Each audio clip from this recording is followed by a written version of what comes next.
Okay, well, welcome back, everybody, to day 2 of this workshop. We're pleased to have Carlos Simpson, who's going to give his third lecture on ascending induction and O'Grady's method. So thank you, Carlos. Okay, great. Thanks very much. Thank you very much again for the invitation to give these talks. It's been fun already yesterday. Okay, so today I'd like to just continue. So we're going to continue with pretty much the same situation, although the first part of today's talk is maybe a little bit more general. But you know, it's directed towards our same situation of a quintic hypersurface. And so the next, so what we saw last time was some sort of explicit descriptions of the Cayley-Bacharach subschemes that enter into the Serre construction to give the components of moduli space for values of C2 between 4 and 9. We didn't really do the proof. Those were going to be kind of complicated, but we sort of indicated in some cases a proof that was the full set of possibilities, and therefore you get an irreducible component, an irreducible moduli space. So then the situation changes. So there's at C2 equals 10, there's kind of seems like some kind of like phase change thing or something. You know, you can see that in the formula for the Euler characteristic. It was 5n squared plus 10 minus C2.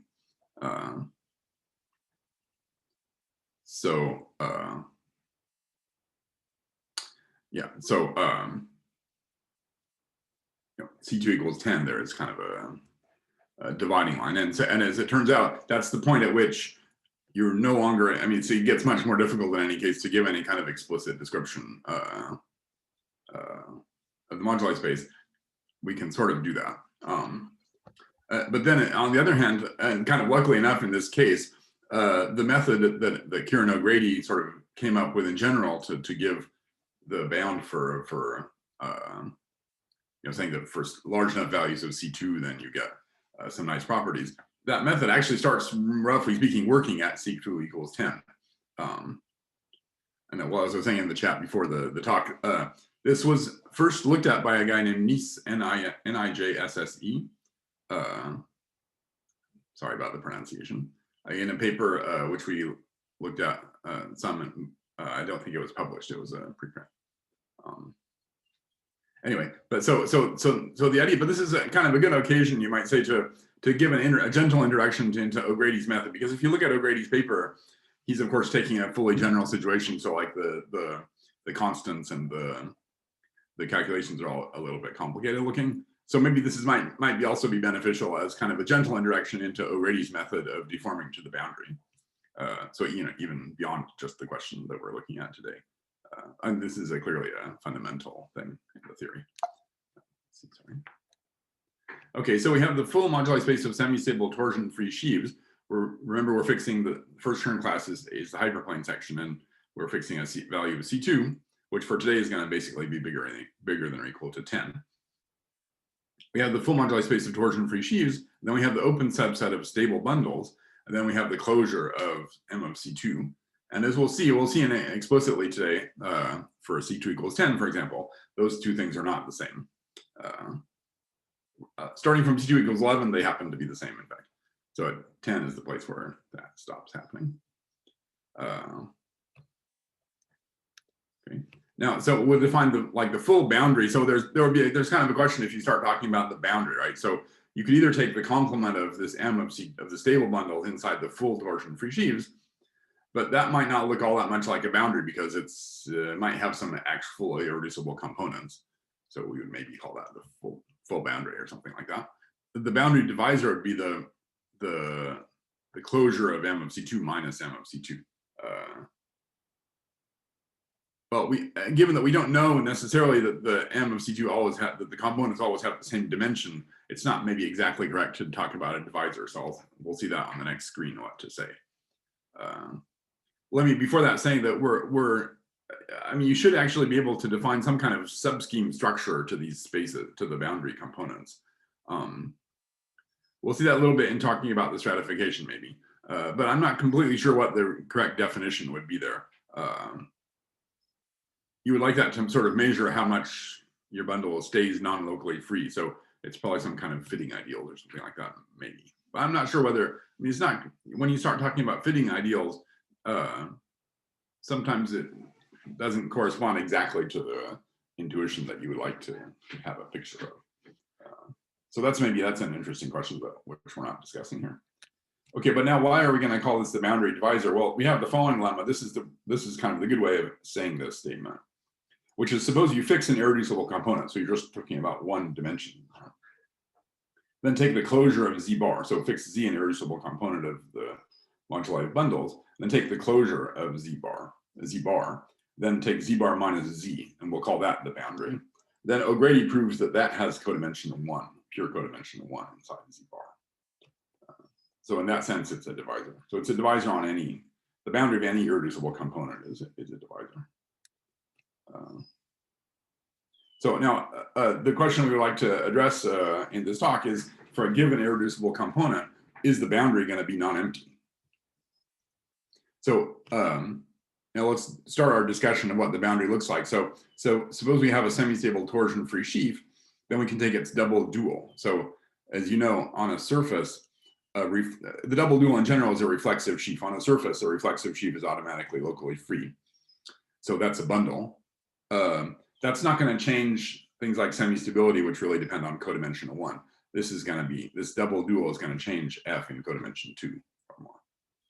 So it's semi-stable, it has the same C1 to E equals C1 to F. And it fits into an exact sequence. In our case, where X is a surface, F is included into E, and the quotient S is a sheaf of finite length. So that's like a direct sum of skyscraper sheaves at various points. Okay. Now, when you calculate the Chern class, you get that the Chern class C2 of E goes down. So it's less than or equal to the Chern class of F. And that inequality, the difference is the length of S, basically. So that inequality is strict unless F was already a bundle, in which case E equals F. So the value of C2 goes down when you take the double dual.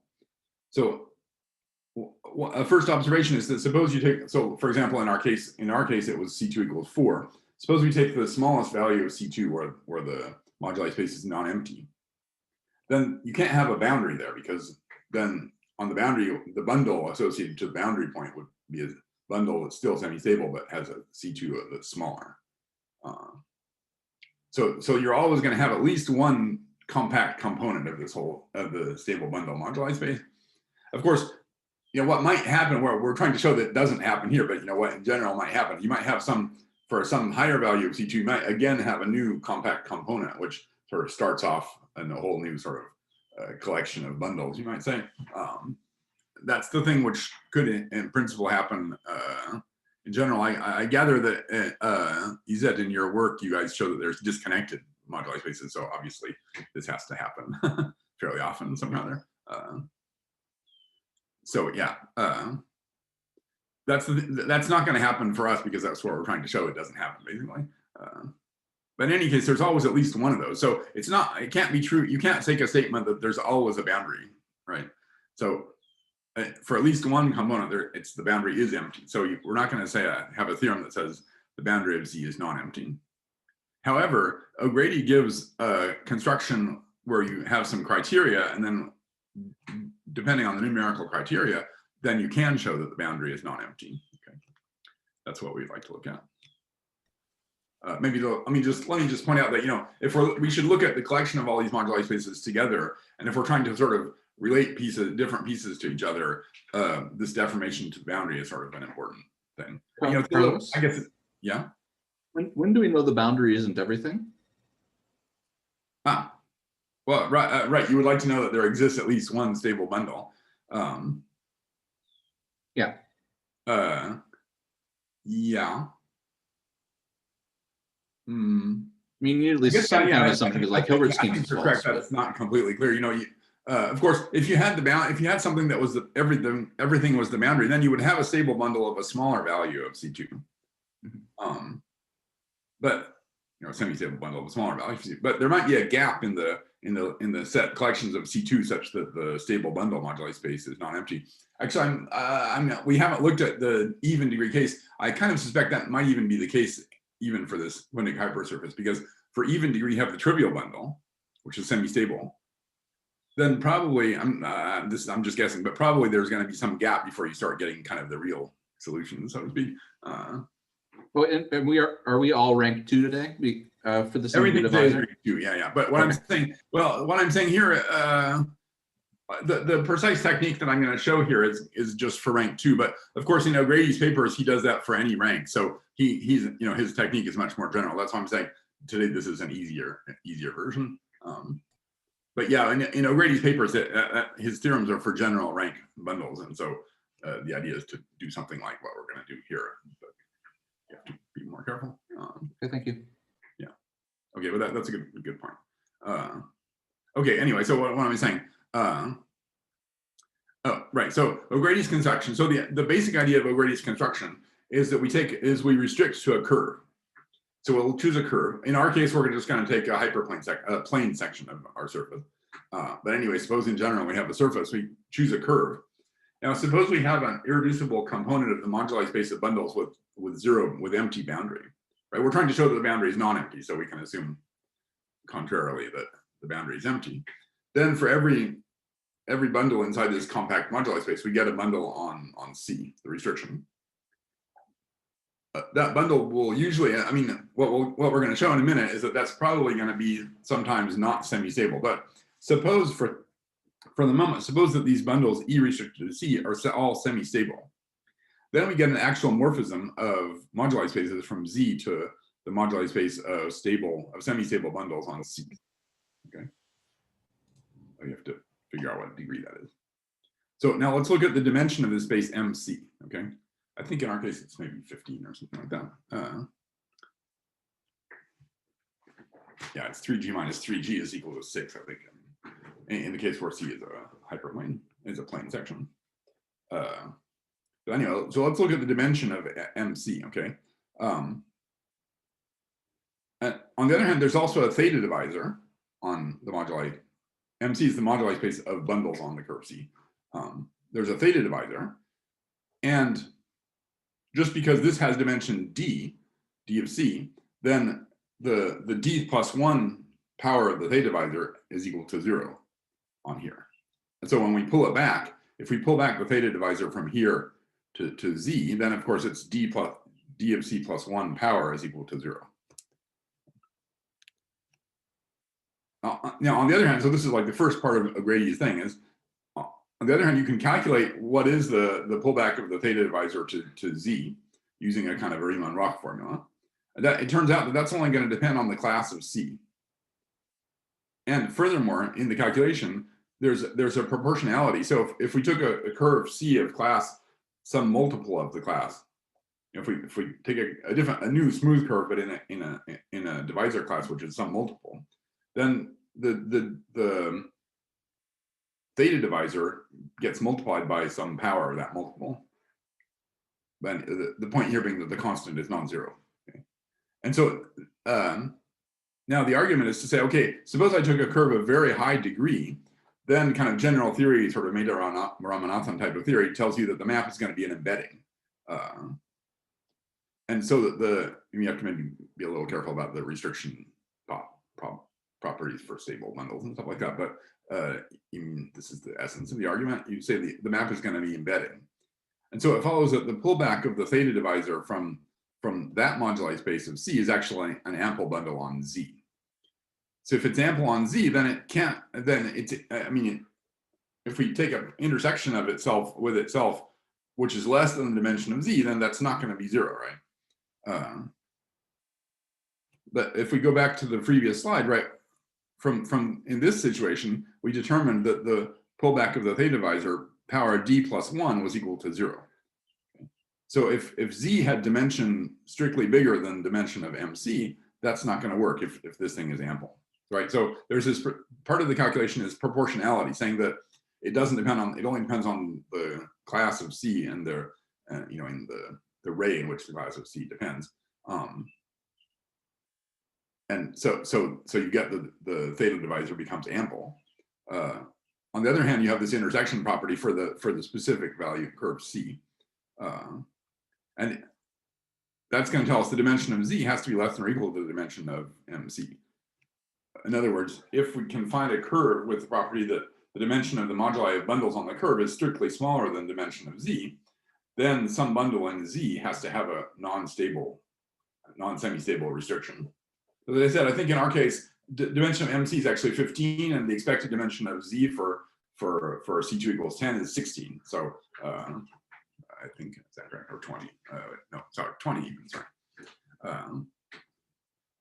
So anyway, yeah. So anyway, this applies in our case, and we can conclude that there has to be at least one bundle which is with the property that its restriction is not semi-stable.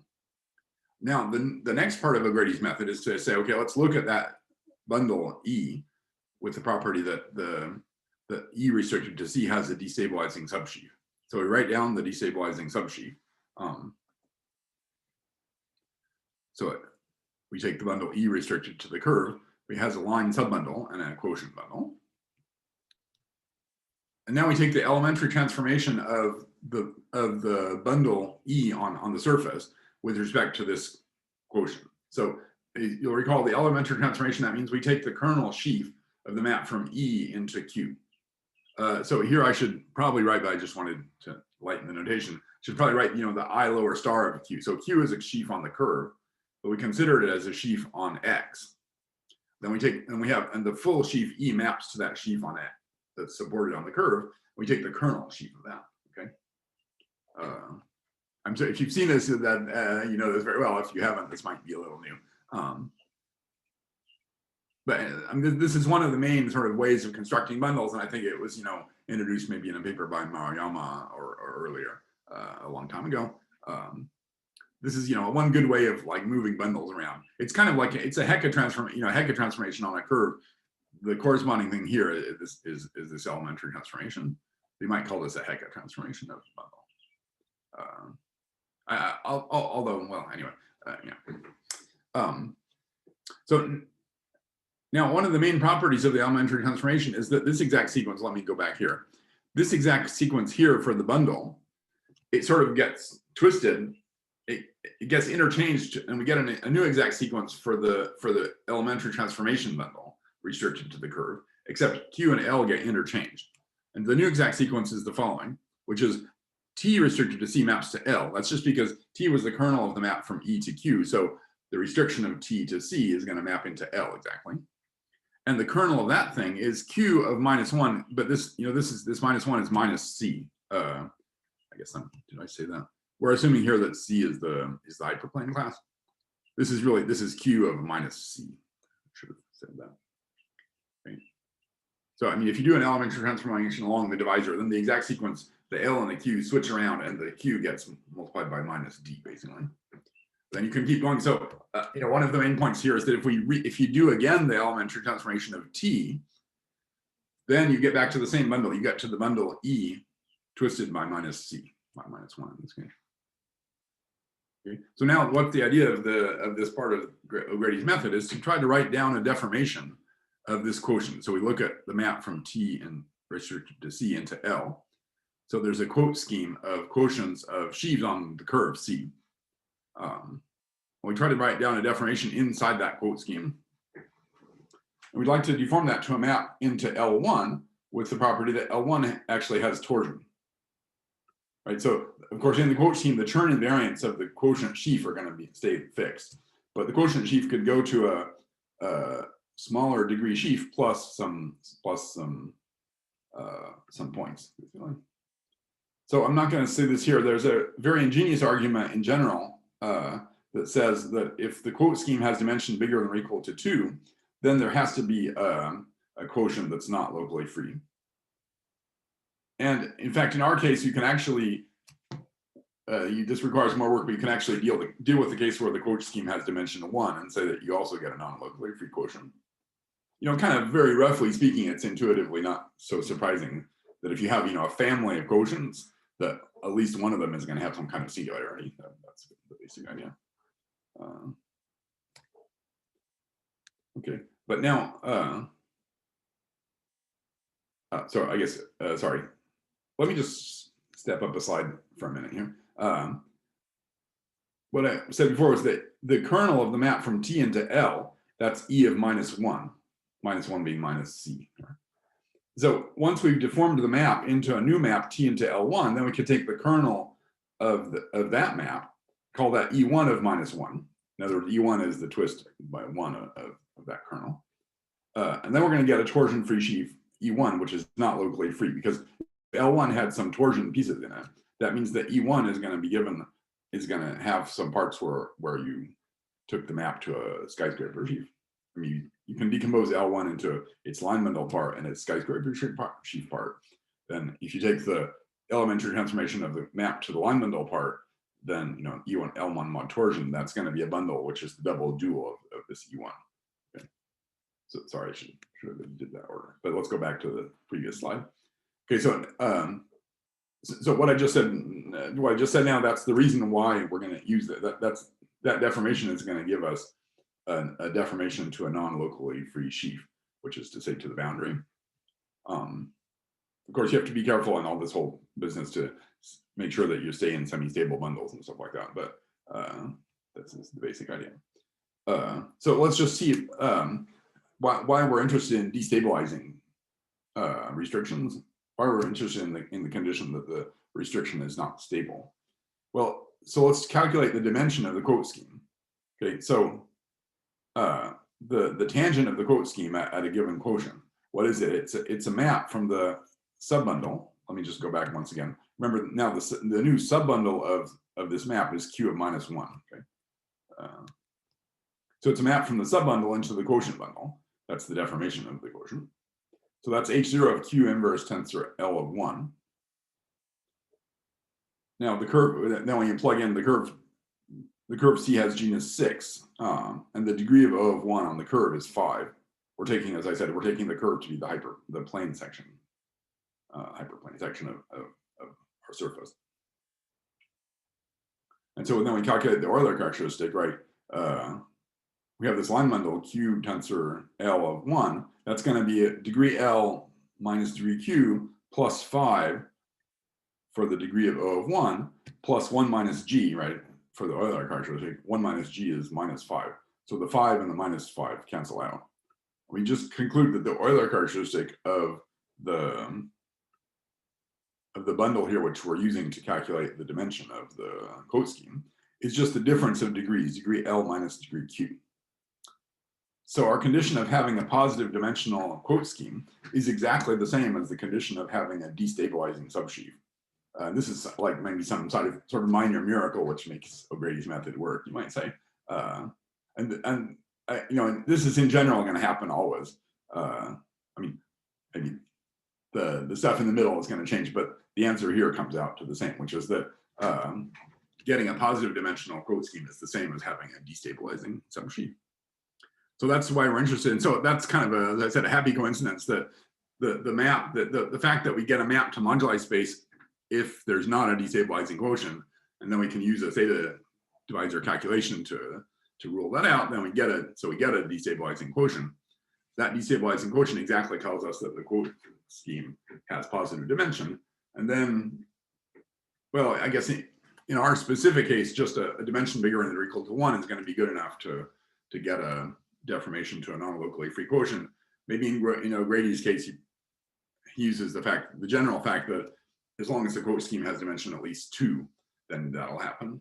So maybe there's a little thing to be done here saying that in the general case, that's why you have to maybe add some constants. You have to make some discussion of what the constants are and stuff like that in the whole argument. Anyway. Okay, so as I said, so once we have this destabilizing thing, then we can use that in that way to get a deformation to a quotient from T into L1, where L1 is not locally free, and then that gives us a torsion-free sheaf E1, which is not locally free, which is a deformation of E. So in other words, we get a deformation from E to the boundary point. So as I said, you have to also be careful to make sure that the new thing is also semi-stable and stuff like that. And so somewhere in there, you need to actually rule out a different case, which is bundles that deform into the following subset that we'll call it V. So, okay, O'Grady introduces a subset. I think he calls this V, and Nissa in his paper calls this V, which is bundles with a non-zero section. So that's the thing that we've been seeing so far and last time. So in other words, bundles that fit into an exact sequence like this. So as we saw before, for C2 less than or equal to 9, that's going to pretty much cover everything. But for C2 starting from C2 equals 10, that's not going to cover everything. But this subset V, it turns out it's the main part of the singular locus of the moduli space. So this is the largest piece of the locus of obstructed bundles. We'll notice that a bundle that fits into an exact sequence like that, it has a co-obstruction, which is a map from E into E of 1. It's Higgs field, a map from E to E tensor of Kx, which is E of 1. It's that map in this case is going to factor, which is you take E, you map into the quotient JP of 1, you include the ideal just into OX, that's OX of 1, and then you use the sub and map that back to E. Okay, so this is just an upper triangular endomorphism with respect to this exact sequence. So when you have an exact sequence like that, you automatically have an obstruction. You automatically have a non-trivial co-obstruction, and so space of obstructions is automatically positive dimensional. So in our situation, C2 bigger than or equal to 10, the moduli space is good. So the set of bundles that have obstructions, that's going to basically be the singular locus of the moduli space. So the conclusion of this whole thing is that this V thing is basically the singular locus of the moduli space. It's not the full singular locus. There's other smaller pieces of the singular locus that correspond to co-obstructions that have a non-trivial spectral variety, but those have a much smaller dimension. Okay, so as I said, for C2 less than or equal to 9, V is the whole moduli space. Starting from C2 equals 10, well, we can see, in fact, in this case, that V is irreducible of dimension 3, C2 minus 11. So for example, for C2 equals 10, it has dimension 19. The proof of that, let me just quickly go through it. The space of extensions is this thing. It fits into an exact sequence, and we just count the dimensions in this exact sequence. We get the number of points of P plus this thing minus 10. This is 10. If you assume that this is equal to 0, then that's the dimension of the x1. So we should subtract 1 because the x1, we have to take the projector space of the x1. So that's C2 minus 11. The size of P is C2. C2 minus 11. Then we also have to add the choice of subscheme P. So each point inside P can move around inside a two-dimensional space X. So that's two more times C2. So the full set of choices here is 3 C2 minus 11. That's not a complete proof because you need to deal with this term. So you need to say that places where that term gets bigger, jumps up, actually have a smaller dimension. Okay, anyway, so this gives us the proof of Nissa's connectedness theorem. So the theorem says that for any C2 bigger than or equal to 11, every irreducible component meets the boundary of the stable bundle moduli space meets the boundary. And for C2 equals 10, either it meets that you can conclude at this point, either it meets the boundary or it meets the subset V. Well, the subset V itself meets the boundary, so that's the proof that it's connected. So this deformation to the boundary argument, plus the fact that V itself meets the boundary, tells you that the moduli spaces are connected. So this was done, I think, around 2004, 2005, I think, in a preprint. I don't think that was ever published.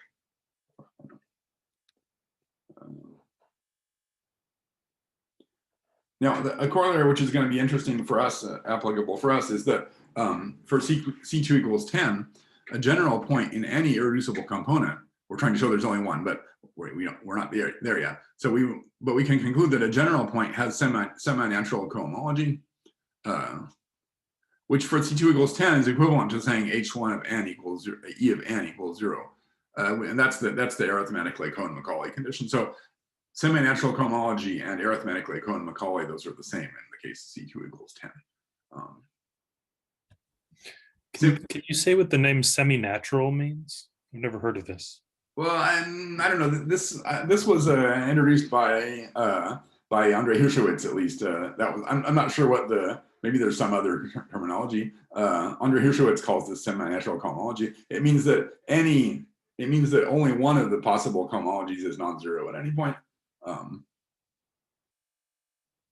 for any twist, the definition is for any twist, only one, at most one of the cohomology pieces is non-zero. It's kind of like the best thing you could hope for the cohomology. So for example, like, Bailin's theorems, or I mean, just, basic stuff says that that's true for projective space, for example. Is there such a thing as fully natural cohomology? I don't know. That's a good question. I'm not sure why that's called semi-natural. Okay, thanks. Yeah, there probably is. Oh, wait. Well, maybe, maybe the natural cohomology case would be sort of arithmetically Cohen-Macaulay, which is to say there's no cohomology in the middle, that's the case for projective space. So semi-natural means, well, you could have some cohomology in the middle, but you're only saying it's supposed to be non-zero only in one of the locations. I think that might possibly be the reason, but I'm not sure. Okay. Yeah, as I said, we got this terminology from Hirschowitz. I'm not sure if there's other versions of that terminology. Okay, so what's the proof of the corollary? The proof is just to say that now we know that the theorem says that you can deform any bundle into one of several different things, either a point of V or a point of the boundary components. And as we'll be seeing in a little bit, you can kind of make a whole list of the possible boundary components. And then for each one, you can go and check that a deformation of that bundle is actually going to have semi-natural cohomology. I mean, a deformation of that torsion-free sheaf is going to actually have semi-natural cohomology. That requires a few lemmas about this semi-natural condition, saying that it follows from just knowing a couple of pieces of it. But that's the basic proof, is to use the deformation. And then we did a whole separate paper to prove that if we look at the space of bundles that of C2 equals 10 that has semi-natural cohomology, then that's irreducible.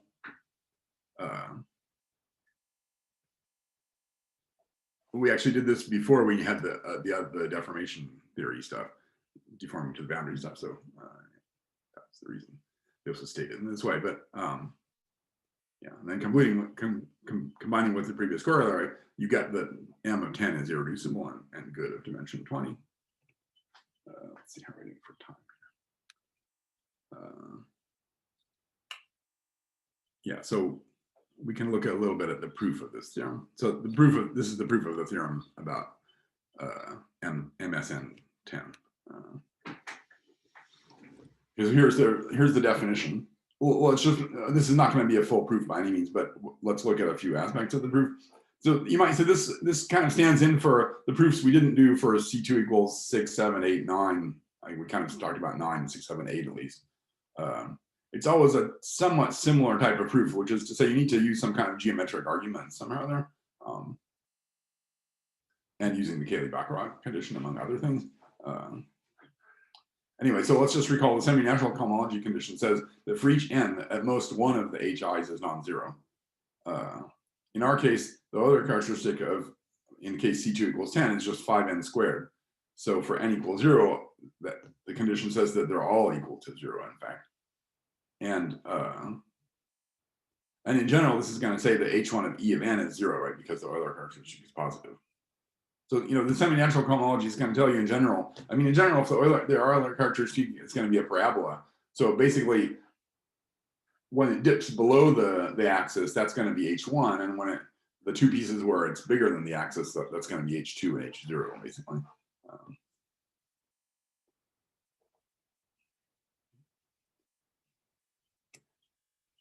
So now, kind of unfortunately here, our general element, as we said before, a general element of V, but V only has dimension 19. So a general element of V has a non-zero section by definition, but E is not going to have a non-zero section. The space of bundles that have a section has dimension 19, so that can't form an irreducible component. So that means we have to go to E of 1. Okay.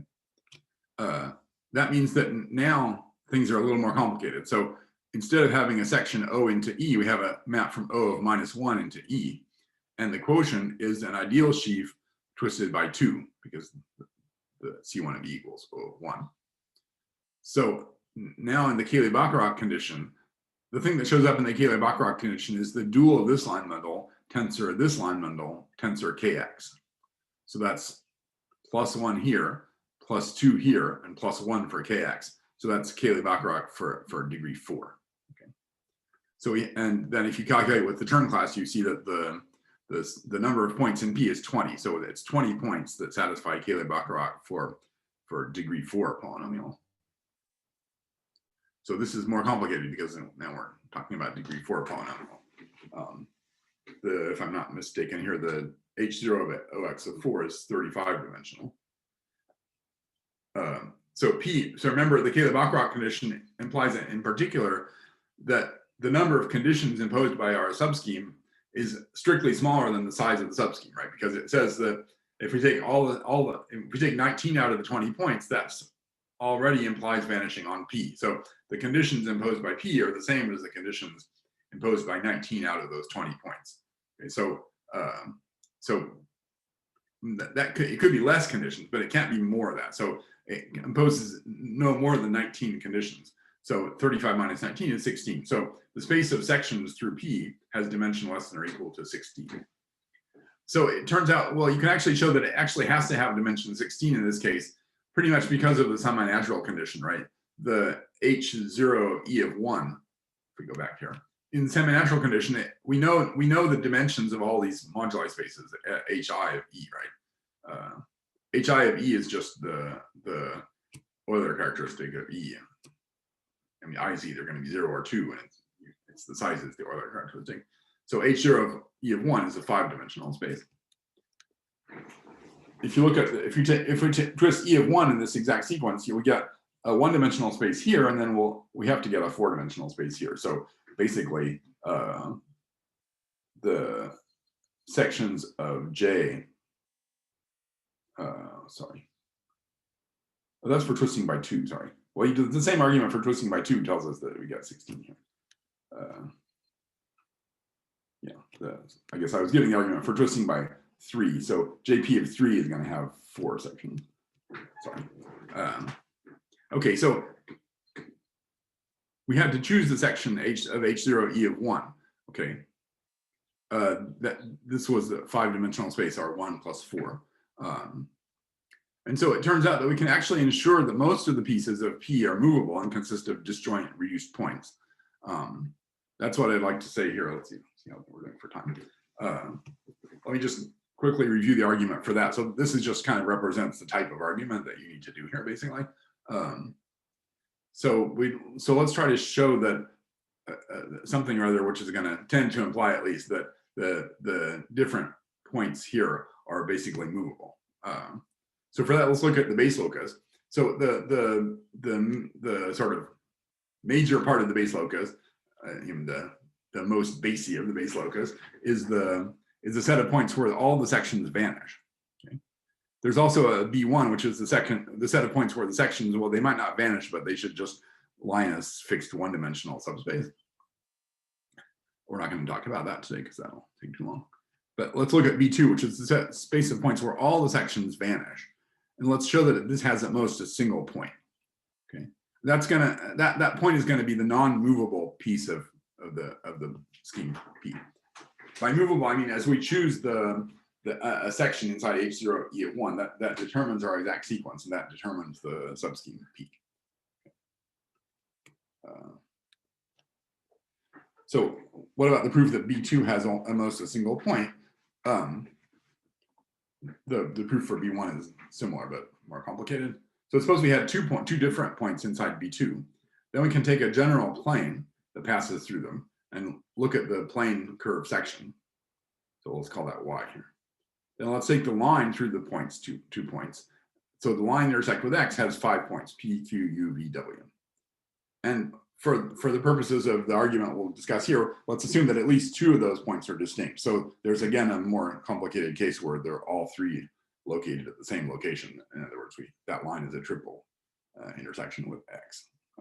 Or even worse, I mean, P and Q could also be the same. You know, it could be 2. Right? If B2 was like a non-reduced point, then that's more complicated. You have to do that argument, but we're not doing that today. Anyway, so now we'll just assume that we have at least 2 other points plus P and Q. And let's look at the evaluation map from H0 of E of 1, which is C to the 5, which is also H0 of EY of 1. And then it maps to H0 of just the fiber over these 5 points, right? The fiber of this bundle E of 1 over the 5 points, that's C to the 10 because it's a rank 2 bundle. Then we can show that the image has dimension 5, basically by looking at the co-kernel of that map. On the other hand, our hypothesis says that all these sections vanish at the points P and Q. Right? So here we've got these 5 points. We have a 10-dimensional space, which is the bundle, the rank 2 bundle on 5 points. But we already know by our hypothesis that we have 2 points where those sections always vanish. So there's only 3 points left over. And so in these 5 points, we could ask them to vanish at 2 of those 3 points. We get a section that doesn't vanish at the 3rd point. And then we take the saturated subline bundle generated by that section. Okay. Then now viewed as a section of the line bundle, our section vanishes at 4 of those points. Okay. And so if you think about it, when you view this thing, we take that section of E that we chose there, of E of 1, and use it to define a Cayley-Blackrock subscheme, P prime, then we get that P plus Q plus U plus V is actually contained in P prime. Then as we saw yesterday at the start, we have our P prime satisfies CB of 4, but it has 4 points. CB of 4. But if we try to calculate the sections of O of 3 that vanish on those 4 points, then those sections have to vanish on the line. So it has to vanish at the 5th point of the line, which is to say W. That means that in fact, those sections have to take values in the value of this line bundle at the point W. That's true for all the sections. So that shows that W is actually inside B1. Now in our hypothesis, we were supposing there are at least 2 non-trivial points. So we get actually W, like U and V, or like V and W are going to be both inside B1. So B1 is the points where vanishing at those points imposes only 1 condition rather than 2. And now you can see that we had our sections, we had our 5-dimensional space of sections that vanished completely at 2 points. And now we know that there's two other points where vanishing there only imposes a single constraint. And then the last point vanishing might impose 2 constraints if it wants. But altogether, we only have 4 constraints on vanishing. And that contradicts the dimension count. So that's basically the proof that you can't have 2 different points inside this base locus. How do we do for time? Okay, so anyway, more work needs to be done for the B1 base locus, which is the set of points where the section has to be contained in a 1-dimensional subspace of the bundle. But anyway, once you do that, but it's a similar type of argument based on the same general type of principle. And so the conclusion of this is that a general CB4 subscheme is going to decompose as P prime union P double prime. I think this is my notation, where P double prime is the movable part. One of those 2 is the movable and the other is the fixed anyway. Where the movable part, P double prime, has at least 18 of the 20 points. And the fixed part has only 1 or 2 points, or is either empty or has only 1 or 2 points. Those are going to be located at this point of B2. Part of the structure of B1 is that it kind of has a little orbit around the B2. I mean, it could have a little orbit around the B2 thing, but of only of width 1, basically, and that's how you could get a double point located there. But from this type of argument, we conclude that actually at least 18 of those points can move around and be distinct, basically. Not only distinct, but actually you can show that as you move around the choice of the section of E of 1, that there's a monodromy thing which acts doubly transitively on those points. So then you can use that to sort of work more on the structure. So then when wait, what's the here? Sorry, we should introduce the following things. Sorry, I changed the slide too often, too fast there. So we should introduce the following thing, which is the H0 of J of the ideal twisted by 3 has dimension 4. As I said, it was 1 for the sub thing and 4 for the ideal. That made up the H0 of E of 1, which was 5.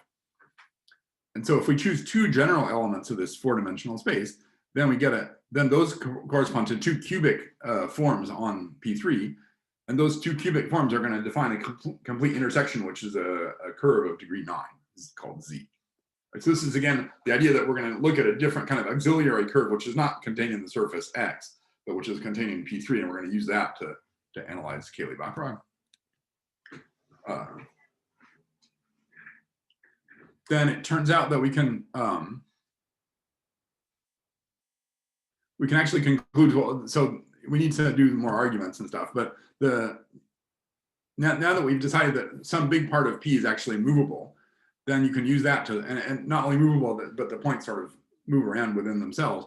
So you can use that to show that a Z is not going to decompose as a union of two different things, because if it was decomposed as a union of if a general Z was a union of two different things, like you typically a fixed part and a moving part, then the points would decompose into groups of points which are on one piece and groups which were on the other piece. And the Galois action wouldn't be able to interchange those points. So an argument like that, roughly speaking, tells you that the general Z actually has to be irreducible.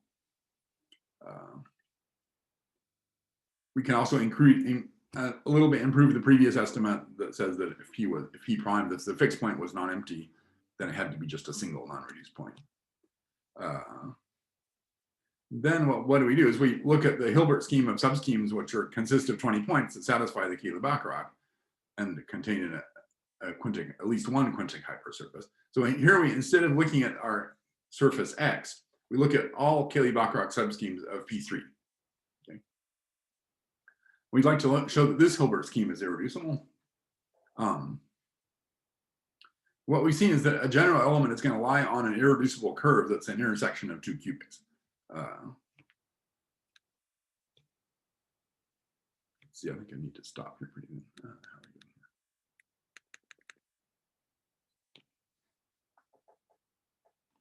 Yeah, so let's maybe start here next time.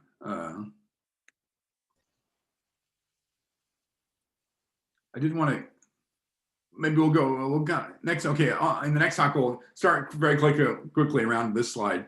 Maybe do this slide kind of quickly, but I did want to discuss the argument here, which was Hirschwitz's argument for irreducibility, which is kind of interesting. So we'll kind of skip over this slide next time, which, yeah, and then we'll discuss the argument, and then we'll get to the start of the next talk. So maybe I'll stop here. All right, well, let's thank Carlos for the wonderful talk. Anybody have any questions?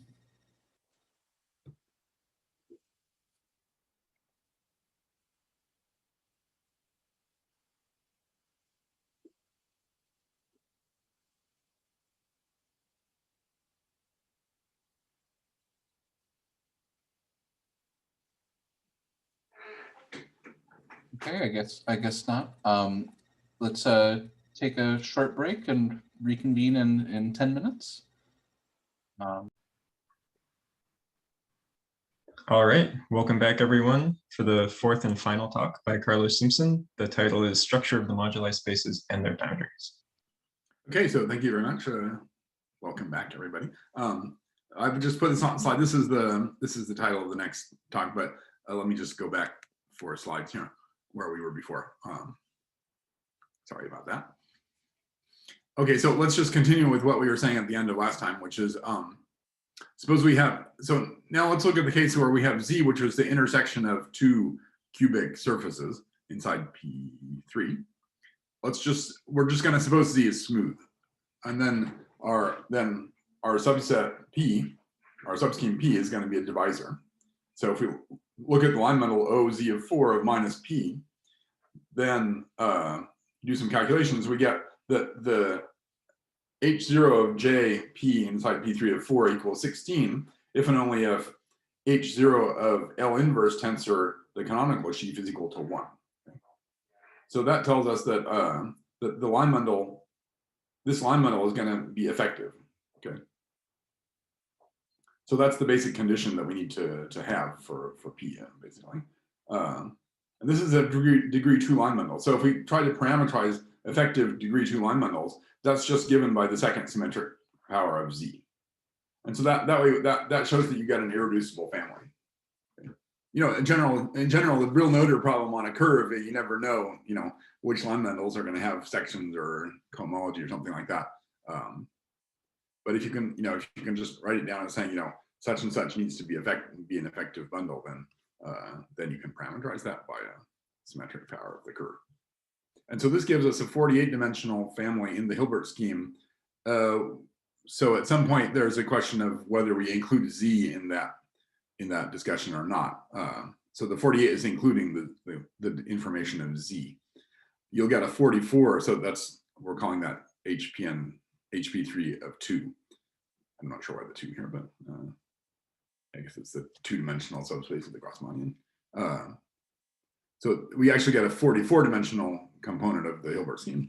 As I said, we're making some hypothesis here that Z is smooth, so some further work needs to be done to treat the case where Z is not smooth.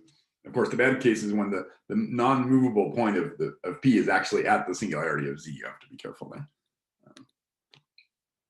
So now but what I wanted to talk about here, this is a nice argument, and this is the type of argument that Hirschowitz told us that I already referred to that for the Cayley octets, for example. An argument that shows how to go from a statement about irreducibility of some subspace of subschemes inside P3 that's going to satisfy Cayley-Baccarat to the question of whether the subschemes on the quintic surface X satisfy Cayley-Baccarat. So if we let this, seems to be a good notation. So we'd say the set of P comma Z's, that's this Hilbert scheme HSN of 2. That was dimension 48. And then it fibers over the set of P only, where we don't fix the choice of Z. Because remember, the choice of Z was a 2-dimensional subspace of a 4-dimensional space of sections. So that's a 2-dimensional Grassmannian. That's a 4-dimensional Grassmannian. So just the set of P itself, as we divide by that choice, and it's just a 4-to-4-dimensional thing, but it's still irreducible because it's the image of this irreducible space. Now let's let the set of P comma X note the incidence variety where it's pairs P comma X, where P is one of these things, and X is a smooth quintic hypersurface that contains P. That's so what we're really interested in is the set of P comma X for a given value of X. Okay? So we have this map. Well, now if you think about it, so each subscheme P has 20 different points in it. You have to worry a little bit about, is the space of conditions that, are the conditions that imposes on the 56-dimensional space of quintics, do those jump? Okay, but you can show that that doesn't jump. So the set of P comma X is fibers over the set of P's as in a bundle of 35-dimensional projector spaces. So now we know that P was irreducible. So this thing here is a 79-dimensional irreducible thing. And then we're going to fiber it over the space of X's, which is a P55. Okay, so 79 minus 55 is 79 is 30 is what is it? It's 44 plus 35, right? This was 44. The fibers here are 35-dimensional. That's 79. 79 minus 55. P55, that's the projective space of the 56-dimensional space of quintics. That's 24. So that's the dimension we're luckily enough. So the fibration from the set of P comma X's to the set of X's is a fibration whose fibers have dimension 24. And the thing we're trying to show is that the fibers are themselves irreducible. And we know that the total space is irreducible. So how do you go from the total space irreducible to the fibers are irreducible? Well, here's the argument. The argument is, suppose that we knew that there was a special kind of natural section of that covering. I mean, you could take the sort of Stein factorization of that map if the fibers were not irreducible. Suppose we know that we had sort of a naturally defined section which picks out one of those irreducible components in the fiber. Then, well, on the one hand, if the total space is irreducible, then the Galois group of the function field of the base acts on the set of irreducible components of the fiber transitively in order to get an irreducible total space.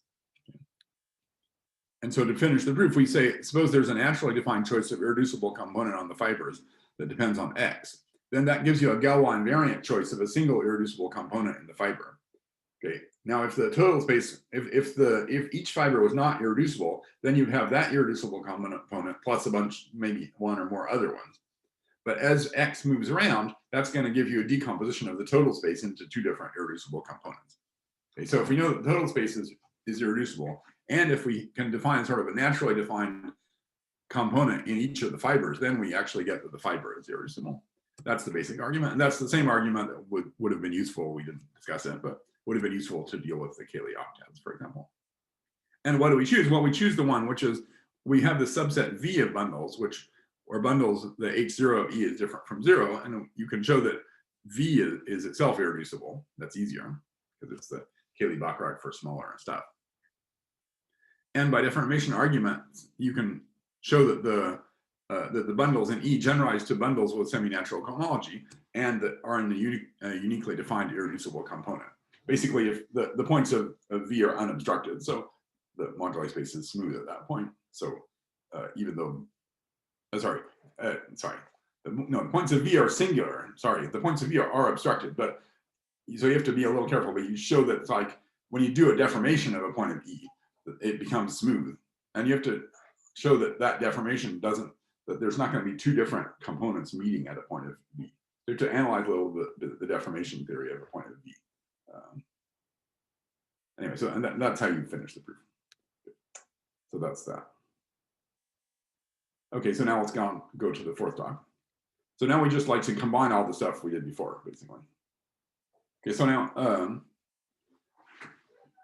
now we have Nissa's theorem. We have the fact that we had the theorem. Let me just back up here a bit. That finished our discussion of this theorem. We didn't give the proof really, but finished the discussion. The corollary of Nissa's theorem is that for C2 equals 10, the corollary says that any general point has semi-natural cohomology. Then this theorem says that the set of bundles that have semi-natural cohomology is irreducible. So the corollary conclude that M10 is irreducible and good of dimension 20. Okay. So that's what we know so far.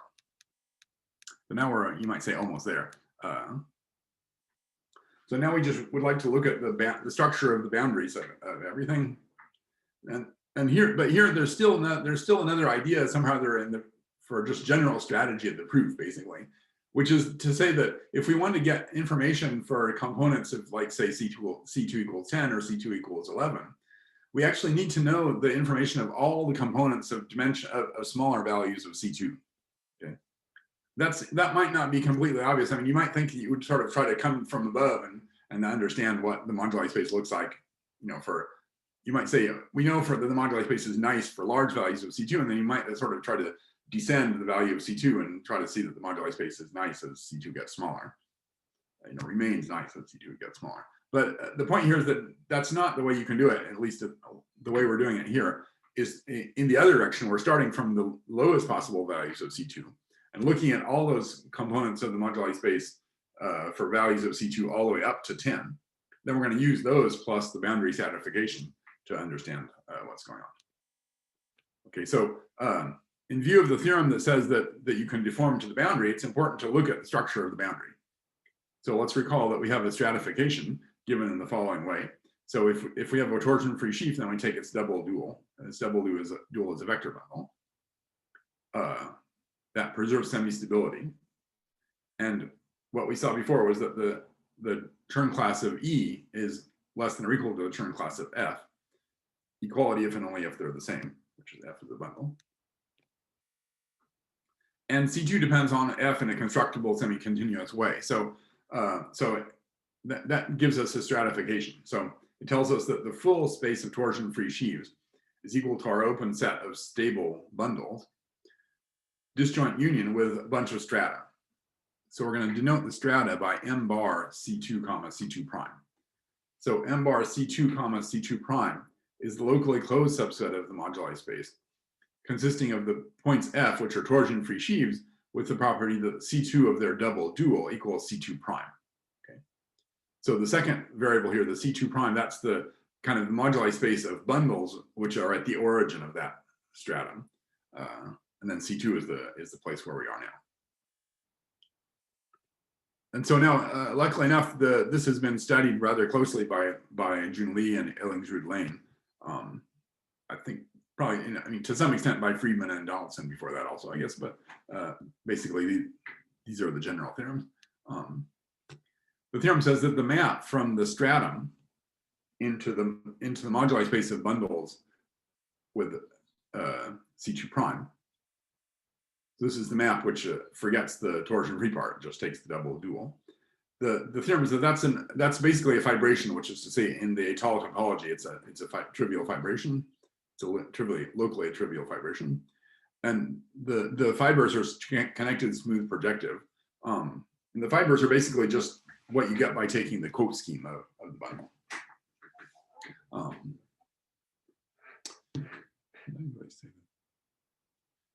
Yeah, this might not really be true. Yeah, maybe I might have gone a little too far with a tall locally trivial fibration. It's some kind of fibration. Sorry, I can't even highlight that. This sentence here might not really be true. Sorry about that.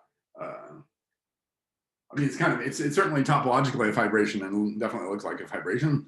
I don't think it's locally trivial, in fact, come to think of it. But we'll see what it is. In any case, it's certainly smooth and has connected fibers and everything. And the fibers have dimension 3 times the difference, C2 minus C2 prime. And then an open subset is all the disjoint collections of C2 minus C2 prime quotients of rank 1 of the base bundle E. I mean, the fiber is the quote scheme of E. It's the scheme of quotients of E, which are the sheaf E maps to S, right? So we're supposed to have a sheaf S of length 3 C2 minus C prime, 3 times C2 minus C2 prime. And so the fiber is just over E is the quote scheme.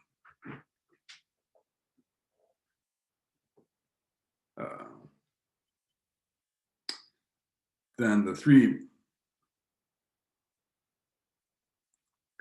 parameters. So if we look at a single quote, so what I'm saying is that there's an open subset of that quote scheme, which consists of quotients which are just disjoint quotients at different points of X. And the quotient is just a rank 1 skyscraper sheaf. That's part of the theorem, is that that's a dense open subset of the quote scheme. Now, the 3 parameters of the quotients are, so there's C2 minus C2 prime different quotients. Each one of those has 3 parameters. They're the following things. There's one parameter for which is the quotient of the fiber, right? The fiber, where E is a rank 2 bundle. So if we take a quotient, a rank 1 quotient of the fiber, that's a P1. Then there's two parameters for the location in X of that quotient. Okay, that makes 3. And now we can make a table. So now, since we know for C2 less than or equal to 9, we know what M of C2 looks like, you know, at least its dimension and stuff. Then we can actually describe the stratification for C2 equals 10. So let's do that. So if we recall from yesterday, the dimensions of the components. So this is M C2 prime. Here C2 prime is 4, 5, 6, 7, 8, 9. The dimension of the moduli space is 2, 3, 7, 9, 13, and 16. Let's just write down here the 3 times C2 prime minus C2 prime. And then the dimension of the boundary stratum is just the sum of these 2 columns. So that 2 plus 18 equals 20, 3 plus 15 equals 18, 7 plus 12 equals 19, 9 and 9 is 18, 13 plus 6 equals 19, and 16 plus 3 equals 19. And the open subset M of 10 has dimension 20. So now if we look at these dimension of strata, what do we see? Well, we see that there's one other stratum that has also dimension 20. So that could not possibly be a boundary piece of the 20-dimensional space here. So it's completely sure that M of 10, 4 is a new irreducible component inside the torsion-free moduli space. However, all the other ones look like they could perfectly well be divisors inside the boundary of M of 10. So in any case, remember that the expected dimension is 20. I didn't write that down here. The expected dimension is equal to the dimension here. It's equal to 20. So these things here in the middle are in any case not new irreducible components. Remember, any irreducible component has dimension at least equal to the expected dimension. Okay.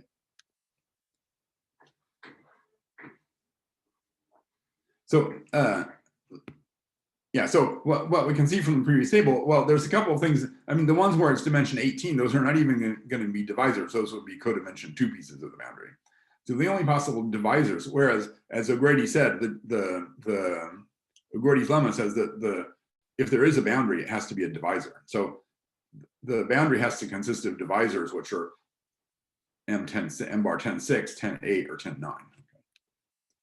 So when we want to prove the statement that I said before about semi-natural colonology, we just have to consider these 3 possibilities, plus the possibility of a divisor inside M of 10.4, M bar 10.4, right? This has dimension 20, so it might well, and in fact it does, meet the closure of M of 10 in a divisor inside both of those two in a 19-dimensional divisor. That's the thing, which is of course a little more complicated to understand. So, sorry, Carlos, I lost track a little bit. How many components is M10 going to have in the end? M10 is irreducible. Okay, so it's all M10.4. These are strata. So the moduli space of the I guess what do you mean by M10? The moduli space M bar 10 TF, so the torsion-free moduli space, that's going to have, as we can see from the table, it's going to have 2 irreducible components. So M10 is the vector bundle part. This M10 here, that's the vector bundle part. Okay, thanks. And that's what we just finished doing, kind of semi-doing. We finished the proof, right? We said that anything in this vector bundle part M10 here, without the bar, anything there has to deform to the boundary. Anything that deforms to the boundary, that's what I'm saying here on the next slide. In fact, by looking at these boundary component, these 19-dimensional pieces, among other things, plus the V, you conclude that anything that deforms to the boundary has to have semi-natural colonology. Then we prove in a separate statement that the space of things that has semi-natural colonology is irreducible. That was the proof I was alluding to just at the end. As I said, we didn't really finish giving the complete argument there, but we were discussing the proof of that statement. So that all combines together to say that this is irreducible of dimension 20. We also had this was kind of easy to see. Well, I guess we'll see this in a minute. This is also irreducible of dimension 20. So the conclusion is that those are exactly the 2 components of M bar TF of 10. Okay.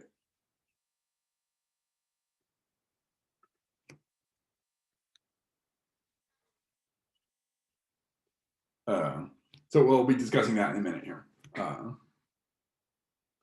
So we need to look at this case M bar T of 10, 4. So this tells us what M bar of 10 looks like. I guess there should be a TF here.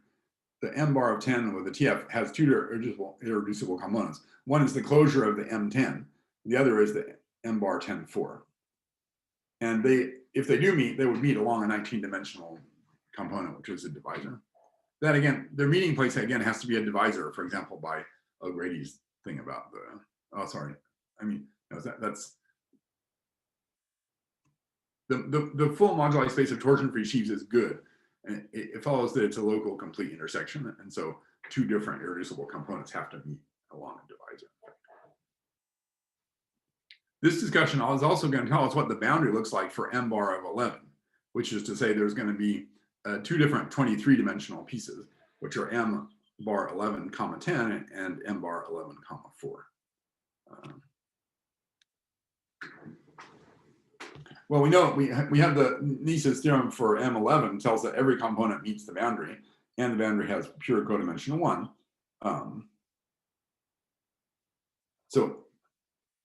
Well, we get this is a different way of proving, but we already knew. But that M11 has to have dimension 24 also. This shows that M11 was good. I think we already knew that, in fact, but anyway. So now to finish the proof that M11 is irreducible, right now we knew that M10 was irreducible. Now we'd like to show that M11 is irreducible. We haven't done that yet. So what do? Well, we say, okay, any irreducible component of M11 has to meet the boundary, but there's really only 2 possible candidates for the boundary. I mean, you know, we could do that same table for 11 instead of for 10, right? If we bump this table up to the case of 11, then you just add 3 at each time. So the only 2 candidates for a boundary divisor of dimension 23 would be the 10-4 thing or the 10 thing bumped up to 11. That's what I'm saying here. The candidate for the boundary of n bar 11 is only 2 different pieces, which are n bar 11 comma 10 and n bar 11 comma 4. Okay.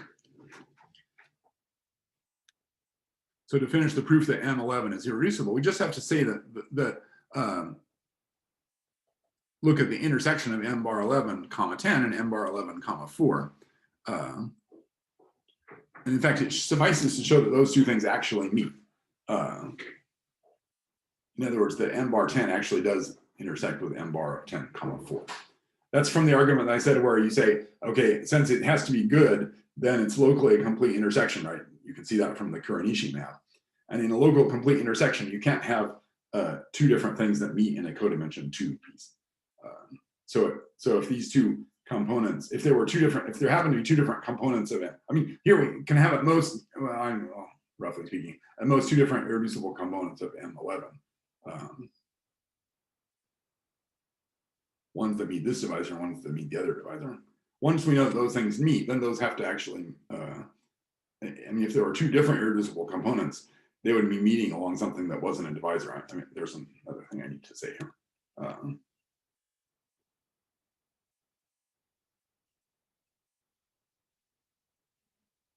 We also have to say, did I say this? We have to say that we have to look at in fact, you look at the obstructions, it turns out that a general point of either of these 2 things is actually unobstructed. So it's actually a smooth point of the boundary of the moduli space. So a general point of those 2 things is smooth. So there's at most one component of M11 that corresponds to either one of these 2 things. And if they happen to have one component corresponding to this one and a different component corresponding to this one, then that would contradict the local complete intersection property.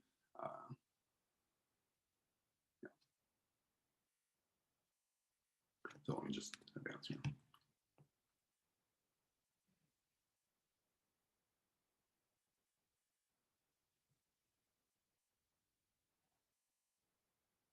Yeah, that's what I said here. The space of co-obstructions vanishes at a general point of n bar 11 comma 10. I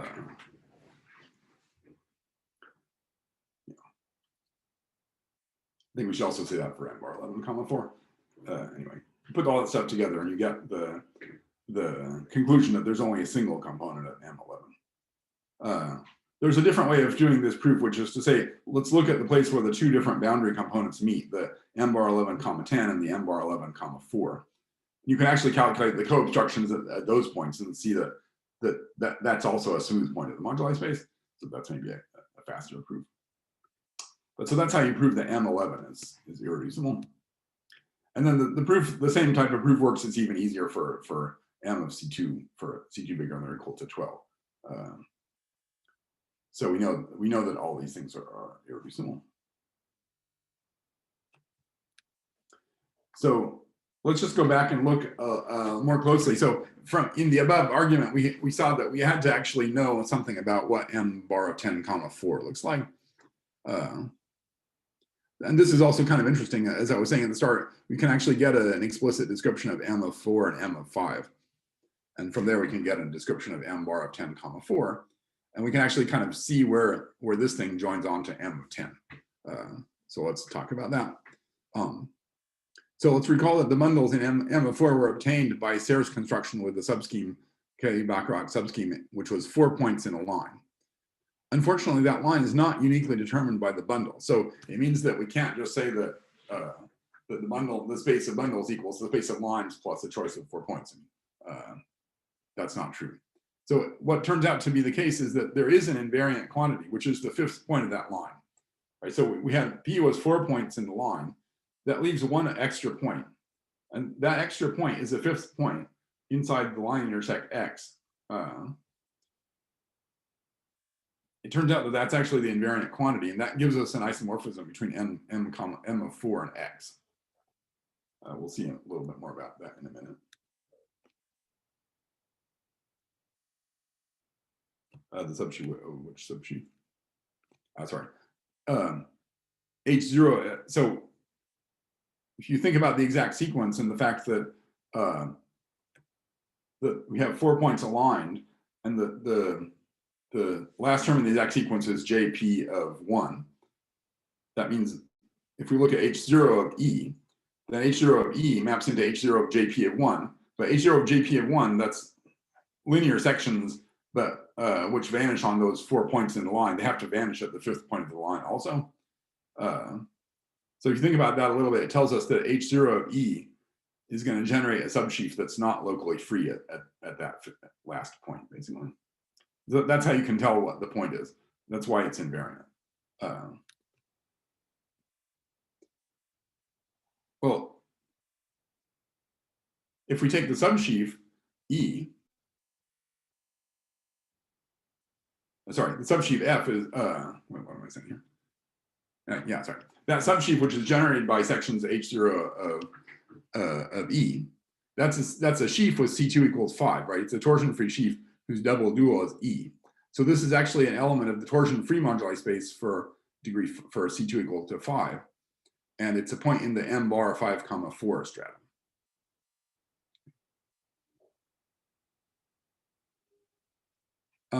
So it turns out that the closure of M of 5 is actually P3. And X equals M of 4 is the subset consisting of the torsion-free sheaves that we just described here, okay? So those torsion-free sheaves, those are inside the M bar 5, 4 stratum. So they're in the boundary of M bar, 5. So it turns out that those, I mean, we'll see in a minute how you can see that. It turns out that those, the things we have here, they're actually limits of things in M bar of 5, in M of 5. And M of 5 is equal to P3 minus X. So, and X is M of 4 sitting on the boundary. But wait, maybe I should say. Sorry, we'll go back to the previous slide in a minute. But let me just say that M bar of 5, 4 is bigger than that whole thing. So it's not just X. M bar of 5, 4 is actually a 3-dimensional fiber space over M of 4. So M of 4 was X. So M bar of 5, 4 is actually dimension 7, right? But we have a kind of a canonical section from X back into, from X equals M4 back into M bar 5, 4, which sends a point X to the triple EX, X, AX, where EX is the bundle corresponding to X. AX is the subspace generated by H0 of EX. So that's like a natural point in that 3-dimensional space, which is the fiber. And that thing is the intersection of M of 5 bar and M bar of 5, 4. But so let's go back and see how we can understand the closure M of 5 bar. The M of 5 bar, it's the set of restrictions of the form R of Y restricted to X, where we take the reflexive sheaf of syzygies. So we take the ideal inside P3 of a point and then twist by 2. Now, a point is defined by 3 planes, right? A point inside P3 is the intersection of 3 planes. So we can start making a resolution of this ideal by taking OP3. I mean, resolution of the ideal would take OP3 of -1. If we take the ideal shift twisted by 2, that's OP3 of 1, 3 copies. And then let's let R of Y be the kernel of that thing. Okay. Now, it turns out that R of Y is a reflexive sheaf that has a singularity at the point Y. Because here, this is torsion free at the point Y, but not reflexive. The syzygy thing is going to be a reflexive sheaf on P3 with a singularity at the point Y. Now, if Y is not contained in X, then if we restrict to X, we get a bundle. If you do the calculation of the Chern class of this thing, the Chern class of this R of Y is actually the class of a line, right? The second Chern class of R of Y, that's a codimension 2 cycle inside P3. That's actually a line, as it turns out. And so if we restrict that Chern class to X, it's just a line intersected with X. So that has length 5. I mean, so the Chern class, the number of points in the Chern class is equal to 5. So like the Chern class in the child group of X is going to actually be the 5 points on the line, basically. So if Y is not contained in X, then we can just take this syzygy sheaf and restrict it to X. That's the way we get a family of sheaves depending on a point of P3 minus X, and that's our M of 5. So here this is going to say that M of 5 is a set of all these things. We take this reflexive sheaf R of Y, right? This is a canonical thing. We take this reflexive sheaf R of Y depending just on the point Y, and we restrict it to X. So if you go through the construction of taking a line and then taking the 5 points on the line and taking the Cayley-Bacharach condition and getting the bundle and so on, you can see that that bundle is actually this one here that we take R of Y and then restrict to X. Now, if we do that thing, but we make a mistake, so to speak, and we chose Y inside the X, then when we restrict this reflexive sheaf to X, it's no longer a bundle, and it's going to be a torsion-free sheaf with length one singularity, and its double dual is the point of M4, and that's the point of M4 we had. And that's why that point, that location of that point, that was the invariant of our point of M4. So that's why M4 is identified with X. Okay. So there we can, I think this is partly Izet's question, right? How you can explicitly write down what is the moduli space. So those are the only two cases I know. There you can really completely explicitly write down the moduli spaces. And we can see, as I said, M4 bar, that's not equal to, M5 bar is not equal to this full thing, but you can sort of see inside here where it is. So we have M5 bar, that's a dimension 3 thing. Why did I say 5? Oh, sorry, it's not 7. Yeah, excuse me, that's dimension 5, not 7. Sorry, I made a mistake. Because M4 has dimension 2. Sorry about that. M4 is X, it has dimension 2. There's a 3-dimensional fiber space over that. So this thing has dimension 5. So M5 torsion free is going to be the union of these two different components of dimensions 3 and 5. Okay, so now let's go on. We can look at kind of follow up this description by looking at the intersection of M10.4 with M bar 10.4 with M of 10 quantity bar. The first observation is to note that the intersection is actually non-empty. So the other strata in the boundary stratification, so let's say take M bar 10, 5, that has to be in the closure of M bar of 10 because M bar of 10, 4 is the lowest stratum, so it's actually closed by itself. It doesn't have any further boundary strata.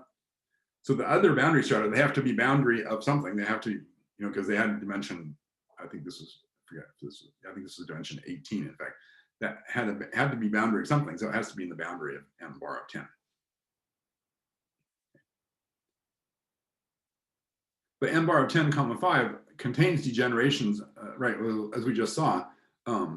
That's going to contain things where we took an element of M bar 5, 4, and then we added some more points to make it into a C2 equals 10 torsion-free sheaf. So from that way, we can conclude that M bar of 10, 5 has to meet M bar of 10, 4. The closure of M bar of 10, 5 has to meet M bar 10, 4.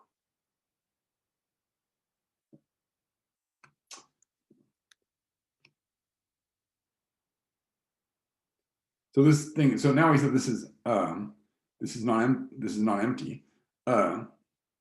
It also has to be contained in the singular locus, right? Because if we have two irreducible components, then where they intersect has to be singular.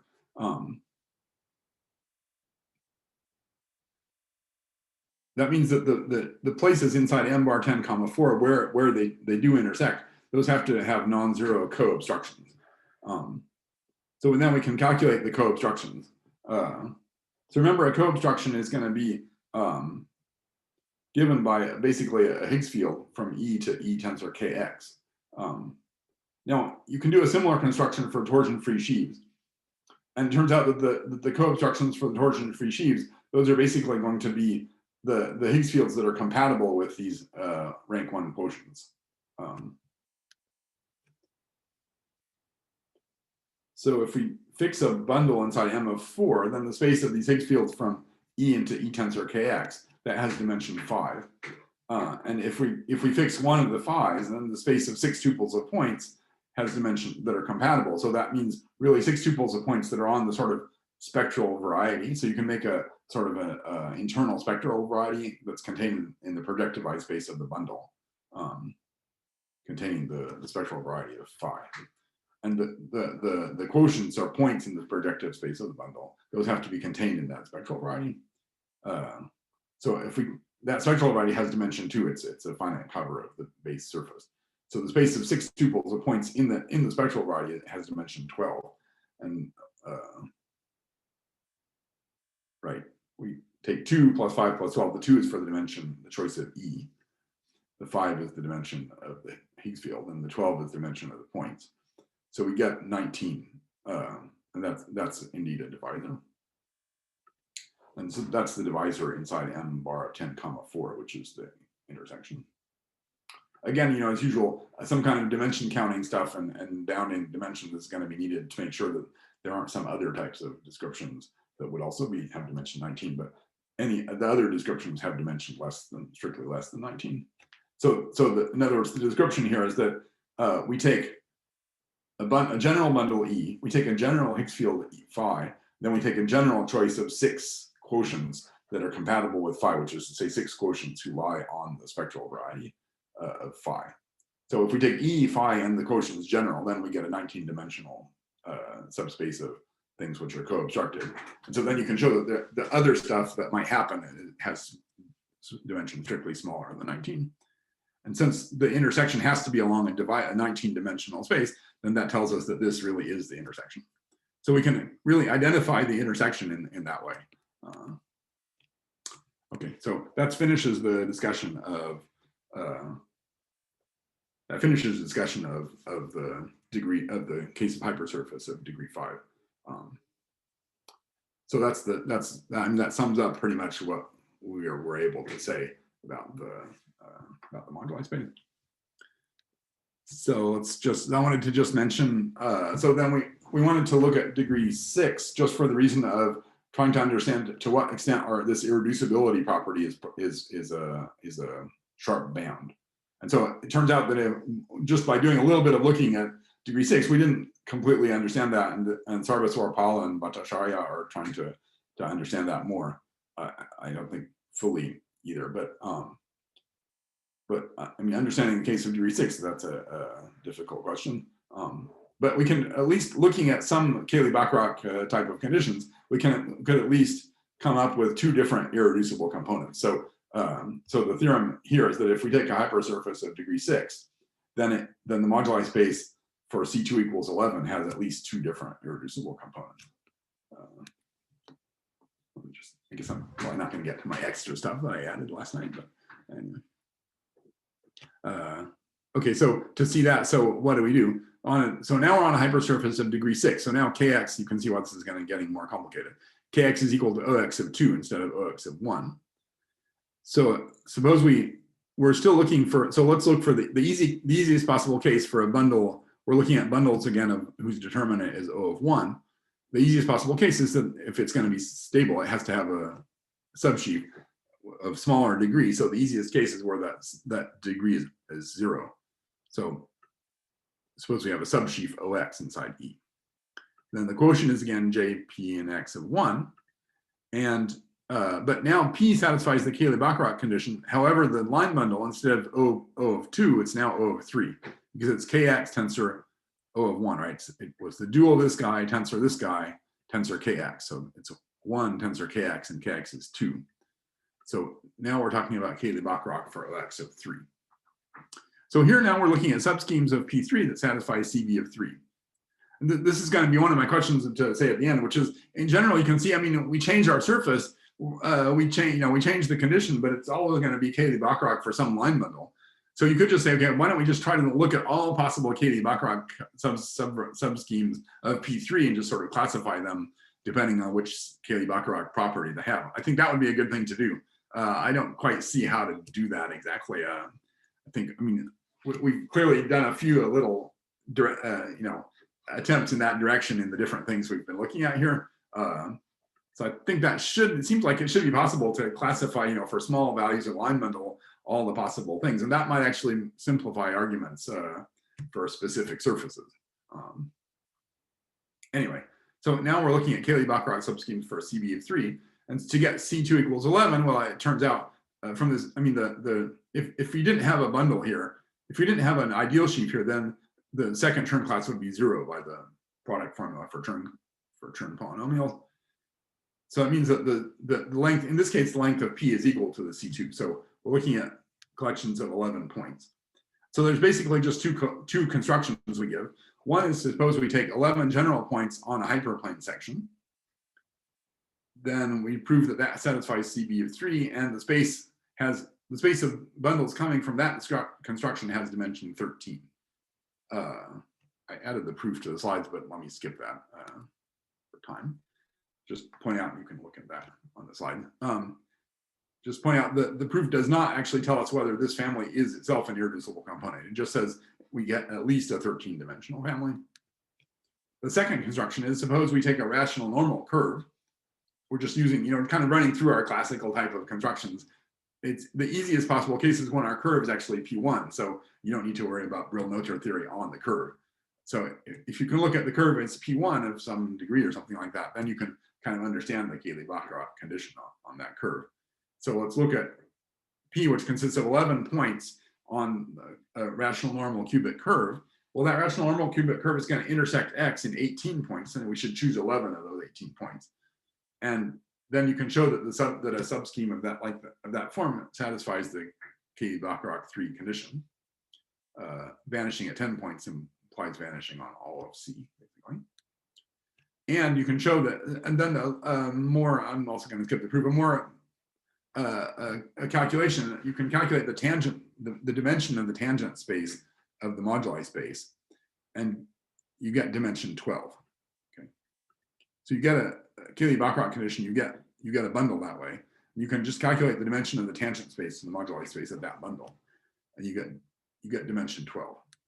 So now we have two different constructions. One which has a family of things that has dimension at least 13, and another family of things where the tangent space has dimension 12. So those have to be in two different irreducible components.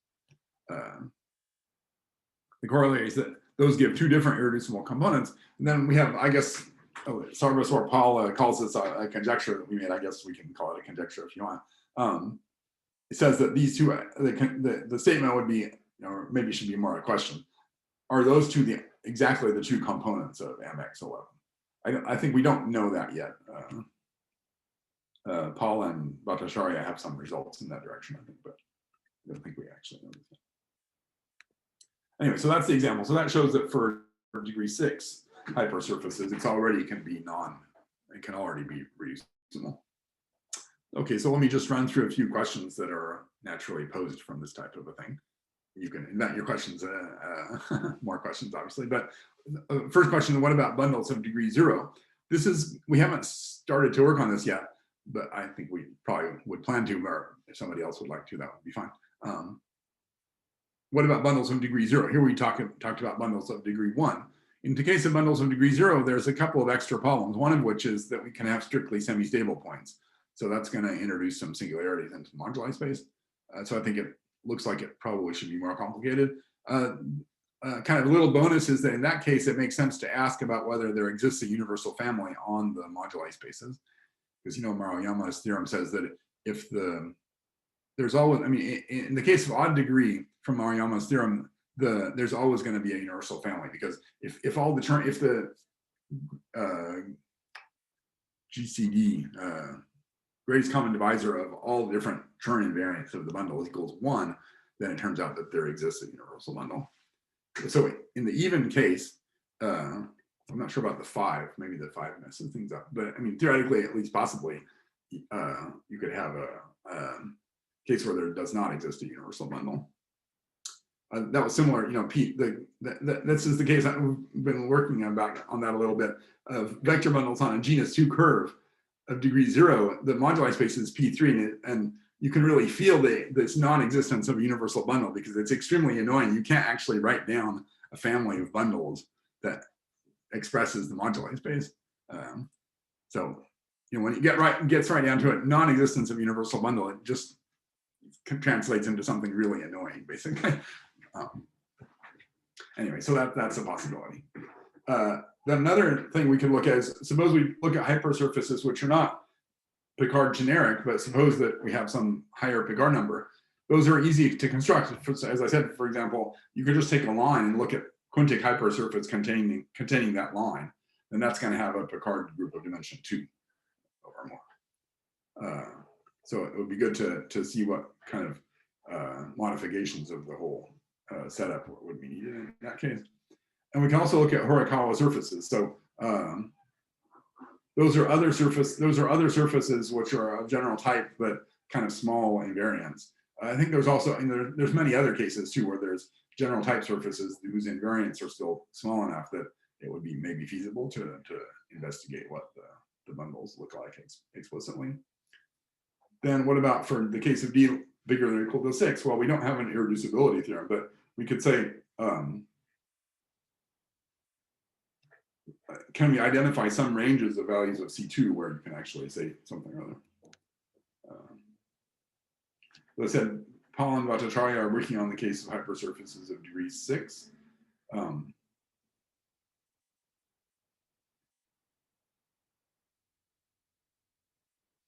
So I guess another thing, what about degree 7, for example? I mean, is it possible that you could go back and have an fully irreducible moduli spaces? I doubt if that seems likely. It seems likely that once it starts being reducible, it's probably always going to be irreducible, but that's the question. Then, for example, what is the interval of values of C2 where the moduli space is irreducible? What is that going to look like? So I think he said, Jack have results about that the number of components can be arbitrarily high in high degree. Sorry, that was the end of the talk. I should probably stop here. You can look at the slide. So Marcos asked yesterday about smoothing torsion-free sheaves. So I added a little discussion of that. I think that's an interesting question. I'm sure I should say, let me apologize. I don't have references for that except for a paper of R. Tomkin. That probably has been discussed somewhere, I would imagine. I just don't know. Then also at the end of the slides, I also just, because some people were also asking yesterday about the Cayley-Bachrach condition, I realized it probably would have been good to actually, explain why we have this Cayley-Bachrach condition. So I put some slides here at the end, which also just give a brief explanation of why you have this Cayley-Bachrach condition. The argument, it takes a few slides here. You have to say, okay, suppose I want a bundle that's not local, that's local. There exists an extension which is locally free, so it has to not be the case that at all points it would be not locally free and so on. I mean, there's a little bit of logic that be done there. But at the end, you come to the Cayley-Bachrach condition. So since Izet put those on the website, let me just finish here. Okay, let's thank the speaker again.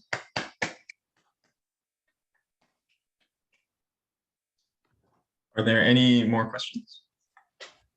So Carlos, for your conjecture, is part of the problem that you don't know that like all the bundles in this moduli space have a section, or do you know that? Which one? You mean this one? Yeah, that one.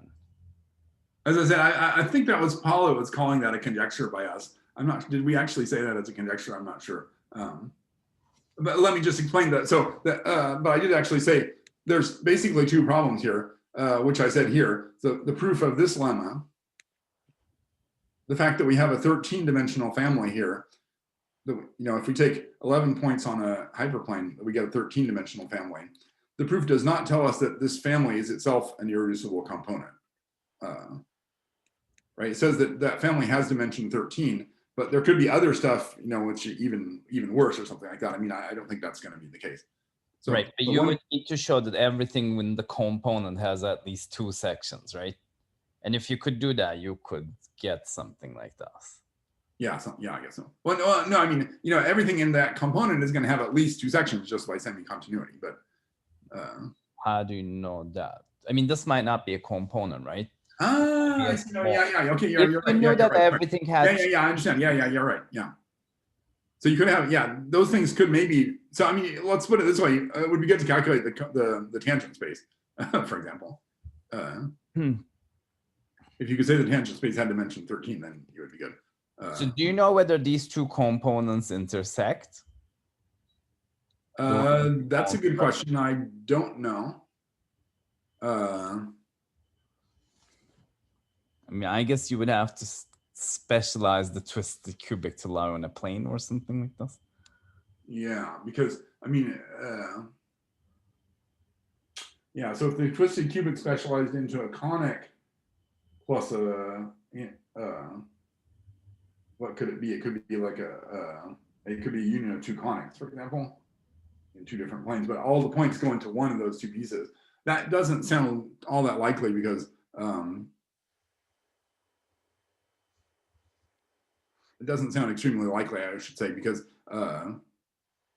yeah, it's usually not good to like put all of your points into one piece of the two things. I mean, I'm not sure, but is it possible that all those 11 points would actually specialize into one of the two conics? But no, but that yeah, But that can't happen, right? Yeah, no, that can happen because you're in degree 6 now. Okay. yeah, maybe it's possible.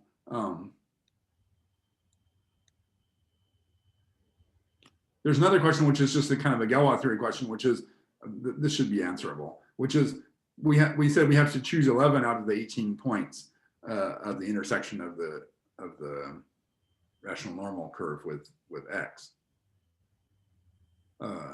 Is the space of choices of those 11 points, is that going to be irreducible as we move the rational normal curve around?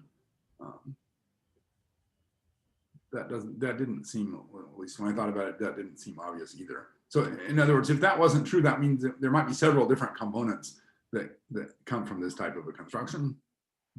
So you don't know that the monodromy interchanges those? Yeah, I mean, we're asking for like an 11 transitive or like at Right. least a 7 transitive action. That's not necessarily so easy to have, right? Right. I'm not sure. Well, I'm not sure I thought about that all that long, but I mean, just kind of some argument. You can get some interchanges, right? If you take the rational normal curve as sort of tangent to your surface, then that's going to give a point where two things interchange or something like that. But you really need to sort of take any subset of 7 points, move to any other subset of 7 points. That's a little less easy to visualize.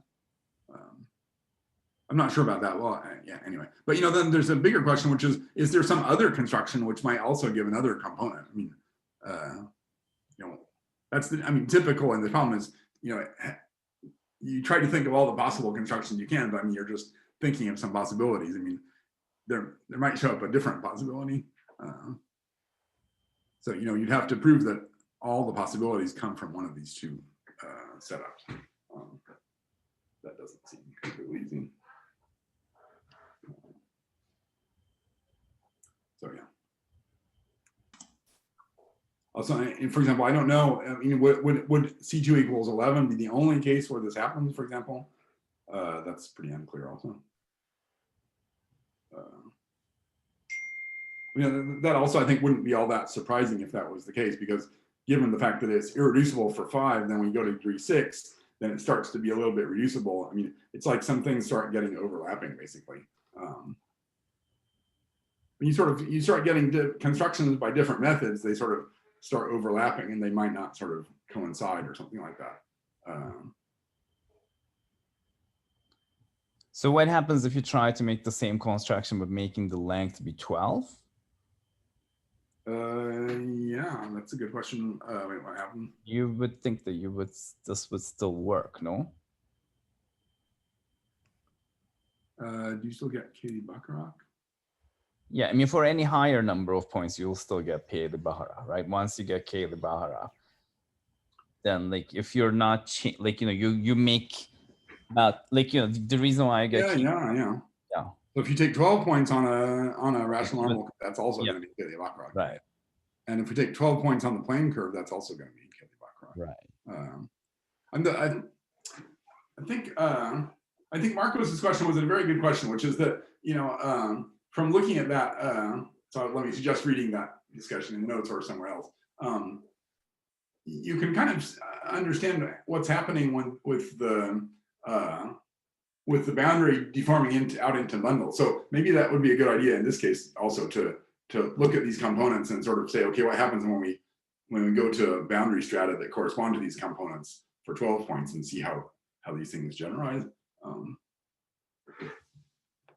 But yeah, I mean, maybe yeah, we might sort of expect that those might become the same for 12 points, for example.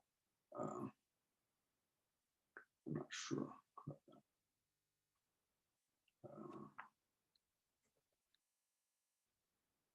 Yeah, not sure. Anyway.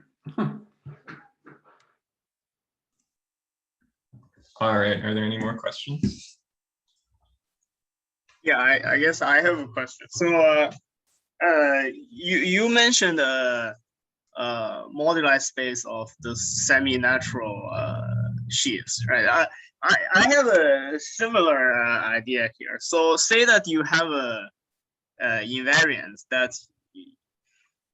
all stable sheaves have a bunch of sections. Say, for example, all of them have 6 sections, right? So is there a moduli space parameterizing sheaves with that invariant with with a map from the 6 sections to it? Like there are sheaves. Yeah. Well. Yeah. I mean, I was looking on Wikipedia. If you look at Brill-Noether theory for bundles, of which EZ has a certain number of papers, I think, but other people. If you look at Brill-Noether theory for bundles, then that's actually looking exactly at this question, which is bundles that have a certain number of sections, basically. Mm-hmm. Bundles such that some twist or something like that has a certain number of sections. Yeah. And that was studied by Le Potier and Sorger, for example, under the name of coherent systems for bundles on P2 with a section or something like that, for example. So I think it's been studied, but for example, one of the techniques that people use, I'm not too much of a knowledgeable about this, but one of the techniques people use is that they define a stability condition for sheaves with sections.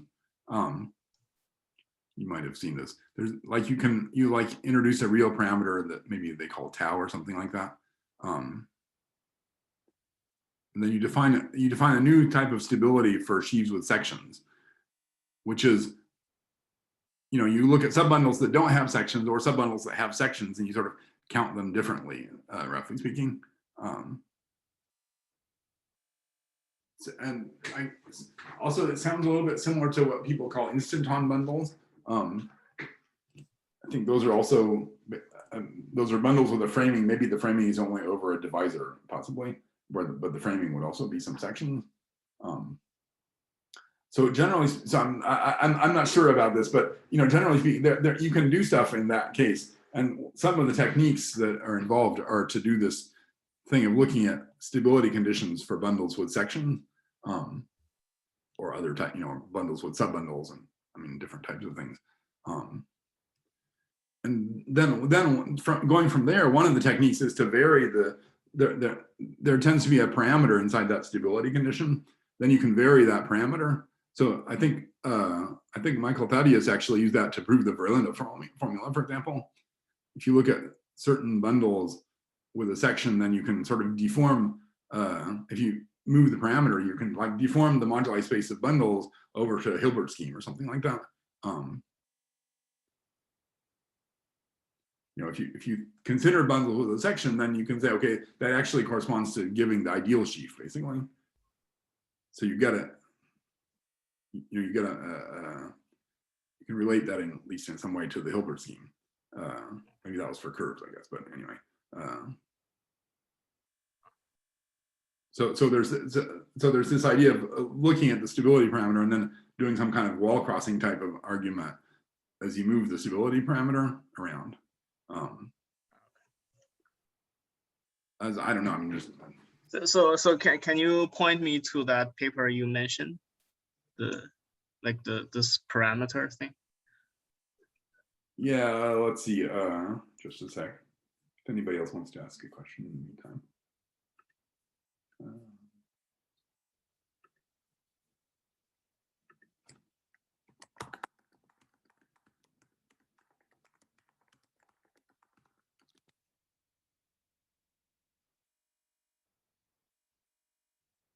There's a paper called Coherent Systems and Real Noder Theory. Oh, okay. Steve Bradlow, Oscar Garcia Prada, Vicente Munoz, for example. I think. Okay. Okay, well, I mean, for example, let me just put this. I just typed into Google the following thing, for example. That seems pretty good.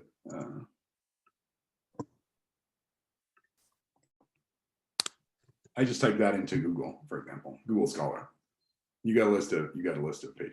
Yeah. Okay. I see. Okay. Something like that. Also, Ben Gould gives an example, gives the reference for Michael Thaddeus's paper. Yeah, I see. But yeah, I think there's a lot of different things that do that. Okay. All right, any more questions? Then let's give one more big round of applause to Professor Simpson for all of his talks. So thank you everybody for staying to the bitter end.